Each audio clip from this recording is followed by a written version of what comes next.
Hi, it's time for another verb of the day. Today's verb is flatten. Let's take a look at some of the definitions or the ways that we use this verb. The first way you might hear flatten used is to mean to make or become flat or flatter. So you can see here that we've got the adjective form of the word, and we'll be talking about that a little later in the video, right? So maybe it helps to think about something that has been bent or is lifted up, right? Flat is going to be the opposite of that. So anytime we're maybe pressing something down to make it very thin, that might be a way to help us remember this verb. Now, a second way you might hear flatten used is to mean to press one's body against a surface. Perhaps it's being done to get away from something or to maybe let someone pass by. I don't know if this has ever happened to you where maybe you're in a narrow place, maybe someone's carrying something very big, you kind of like press yourself up against a wall, or we could say flatten ourselves to make way for the other person or thing. Now, a third way you might hear flatten used is to mean to raise a structure or area to the ground. And I know many of you might have been following the news this week. There is a very major hurricane that has hit the state of Florida. It's kind of passing along the east coast of the United States. Unfortunately, there are likely going to be many buildings, right, that were standing up like this, and after those strong winds, they've been flattened or they've been raised. So you might think kind of knocked down to the ground in a flat state. Now, a fourth way you might hear flatten used is to mean to knock someone down with kind of a powerful or forceful strike. So many times this gets used in the sport of boxing, right? This is where people are punching one another, right? And someone might hit another person so hard that it causes them to fall to the ground. And so, again, we might hear this verb used in that context. A fifth way the verb flatten gets used is to mean to defeat someone completely. So here it doesn't so much mean someone was knocked down, knocked over, or knocked to the ground. Just sort of a very convincing win or a convincing defeat, we might say. You should know that the verb flatten is a regular verb. To make the progressive form of this verb, all I need to do is add ing to form flattening. The past tense and participle forms of this verb can be made by adding ed. Our base verb, flatten, ends in a voiced end sound. This means that our ed ending is just going to make a d sound, and we're not going to add an extra syllable as we say it. It should sound like this: flattened, flattened. There are a couple phrasal verbs, really one phrasal verb with several different meanings that I thought we could talk about, and that is to flatten out. And the first way this phrasal verb gets used connects back to our first definition of either something becoming flat or causing something else to become flat. An example of this might be, can you flatten out that sheet of paper, right? So maybe something has been kind of formed into a ball, right? And now we're going to take and try and make it smooth and flat. A second way the phrasal verb flatten out gets used is back to, I think it was our fourth definition of striking someone and knocking them so hard that they fall to the ground. An example of this might be, he flattened out the bully. It has kind of a violent meaning to it, doesn't it? Now, the third way flatten out gets used is to mean that something is slowing down, or it's not showing as strong of an increase or rise. And so that could be an increase or rise in an amount or a rate. An example of this might be, our sales have flattened out the past 2 quarters. Right? So perhaps a company is looking at just at their amount or quantity of sales, right? And they're comparing different 3-month periods. And for a while, right, it kept increasing. And now over the last 2 quarters, right, it's not decreasing, but we would use that adjective flat, right? They're not increasing. It's just staying the same. Now let's continue using our verb of the day, flatten. Today we'll practice the past perfect and the simple present. Let's start with the past perfect. We use this verb tense to talk about a past completed action. Okay? The reason we're using past perfect is to note that a particular action occurred before a certain point in time or before another completed activity. So sometimes in past perfect sentences, you'll see 2 verbs, one in the past perfect and then one in the simple past tense. The verb that's in the past perfect is the one that happened first. Now, I like to help my students remember how to make their verbs by noting past perfect has 2 P's. So a P in past, a P in perfect. That should help me remember I need 2 parts to make my verb. So I'm going to use the past form of have, and that's had. And that's going to stay the same no matter what my subject is. So I'm going to have subject, I'm going to have had, and then I'm going to have the participle form of my verb. And again, flatten is a regular verb, so the participle is the same as the past tense. Let's take a look at a positive or affirmative example. The official said the county's COVID curve had flattened, but it turned out to be a lie. Okay? So in this sentence, we're describing someone who makes a statement, right? And we're back to that definition of an amount not rising. Right? It's just sort of staying the same. But here, that statement that occurred before, now we know it is not true. Let's take a look at making negative past perfect sentences. To do this, I start with my subject, I use had not, and then the participle form. You might also hear people use a contraction for had not. It becomes hadn't. An example of this. The nails hadn't flattened the tires. Okay?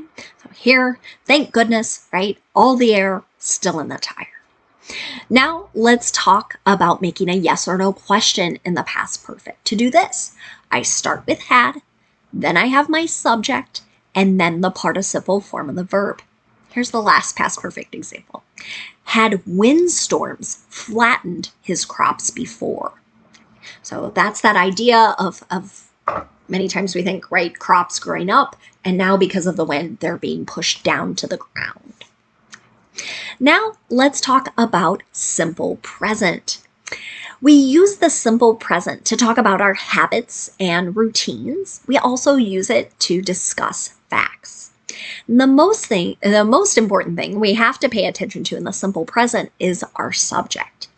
If the subject is I, you, we, or they, I'm just going to use the base verb. So I will not have any special endings on my verb. Okay? But if my subject is he, she, or it, then I'm going to add an S to the end of the verb in the affirmative. You can see that in my example sentence. Severe weather flattens crops every year. Okay? So various storms, it could be hail, it could be wind, it could be tornadoes, could be hurricanes, like the poor people of Florida are experiencing this week. Now notice here, weather is always treated like an it, a singular thing. And that can seem funny to some people, but this is our pattern in English. So we're always going to use the third person singular form of our verb here with weather in the simple present. Now let's look at making negative sentences in the simple present. To do this, we start with our subject. If the subject is I, you, we, or they, we use do, not, and then the base verb. If the subject is he, she, or it, we use does not and then the base verbs. Now, you might hear contraction forms for do not. That becomes don't, or does not. That becomes doesn't. You can see this in my example. We don't flatten our plastic bottles or aluminum cans when recycling them. Certain recycling centers don't want you to do that. They don't want you to take a can, for example, right, and crush it and make it flat. Okay? Now, let's look at making yes or no questions in the simple present. To do this, I start with do or does, whichever form matches my subject. Subject comes next. Then I use the base verb. I always like to point out to students, notice the only time I'm adding an S to the end of my verb in the simple present is in the affirmative and positive sentences, when my subject is he, she, or it. That's the only time. So no S on the end of the verb in the negative or our yes or no questions. Here's the last example. Does this flatten out the cookie? So here, I know we don't know what this is, but maybe it's a particular ingredient, right? It prevents the cookie from kind of growing upwards or as it bakes and, right, flattening, right, becoming flat. Now let's spend some time looking at some words that are related to our verb flatten. And the first word we're going to look at today is the adjective form of this word. So the adjective form is flat, F-L-A-T. This word can have several different meanings. We're going to look at 4. So one way flat gets used is to mean smooth and even. So this might be without hills, without waves, or things of that nature. So an example of this might be the question, do you live in a flat area? Right? Certain parts of the world, right, are pretty flat. There are not hills or mountains. Okay. A second way to use the adjective flat is to describe something that's lacking interest or emotion, maybe something that isn't showing much activity. An example of this might be, she speaks with a flat voice. That might be someone who speaks like this. Right? They don't seem angry, but they also don't seem very excited. This is something I try really hard not to do when I'm teaching online. I think we need a lot of energy and excitement as we're focused on our computer. So I try and have a lot of interest and emotion. Now, a third way flat gets used is to describe something that stays the same in all cases. An example of this. There is a flat fee for all consultations. So what that means is the amount of money that's going to be paid for a particular meeting is the same.